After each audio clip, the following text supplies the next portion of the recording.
Barangkali tidak ada pemain yang lebih sial dari Jonathan Woodgate. Meski bermain untuk tim sekelas Real Madrid, dia malah dinobatkan sebagai rekrutan terburuk Los Galacticos di abad ke-21. Padahal, Woodgate merupakan pemain paling potensial pada masanya. Dia begitu berjaya kala membela tim-tim Inggris dan bahkan dipuji sebagai bek paling tangguh yang dimiliki tim tiga singa saat itu. Namun sayangnya, selain cedera yang secara perlahan merenggut kebahagiaannya di atas lapangan, Woodgate juga mendapati kalau Madrid sama sekali tidak menjadi tempat yang tepat untuknya. Dia hanya butuh satu pertandingan saja untuk menghancurkan reputasinya sebagai pemain paling potensial di dunia.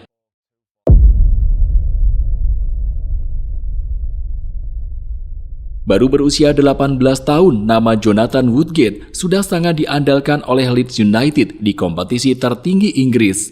Setahun berselang, dia bahkan langsung diberi kesempatan tampil di timnas Inggris. Woodgate adalah bakat alami. Penampilannya di lini belakang sangat berkelas hingga banyak membuat pelatih ternama sangat terkesima dengan bakatnya. Sebagai pemain yang beroperasi di lini belakang, Woodgate dikenal dengan kemampuan membaca permainan yang apik. Dia cukup cepat dan juga lihai dalam hal duel udara. Dia bahkan sempat dianggap masih lebih baik dari Rio Ferdinand kala keduanya masih sama-sama membela Leeds United.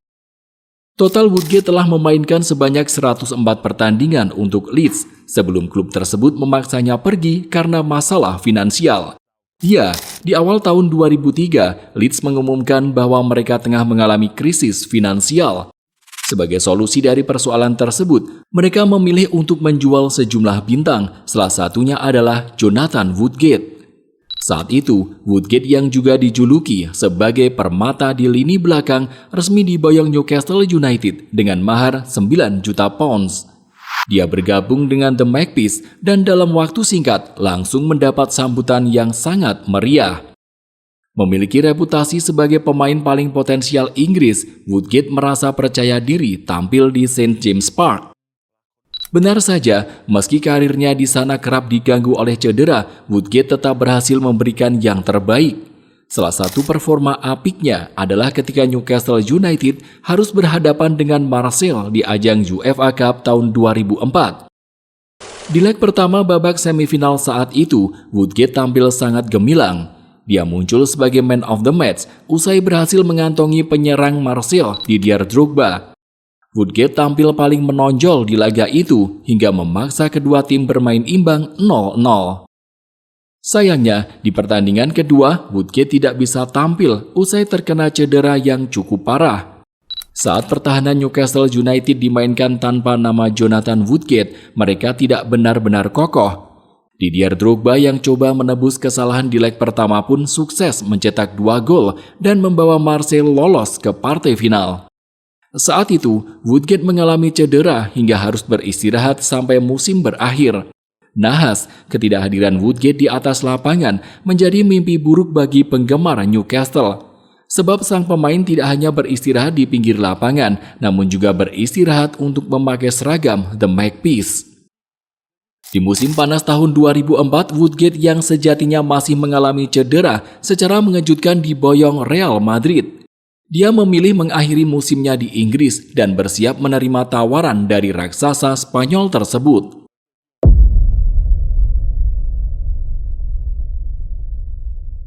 Saat itu, Real Madrid memang tengah mencari sosok yang dapat diandalkan di lini pertahanan.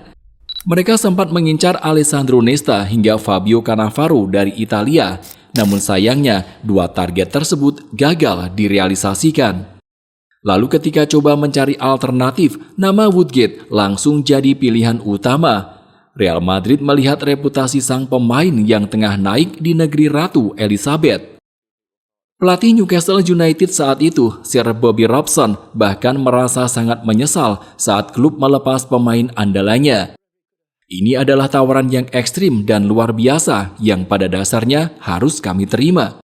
Tidak ada yang senang dia pergi karena kami tahu apa yang hilang dari kami. Dalam kondisi terbaiknya, dia adalah yang terbaik di negeri ini.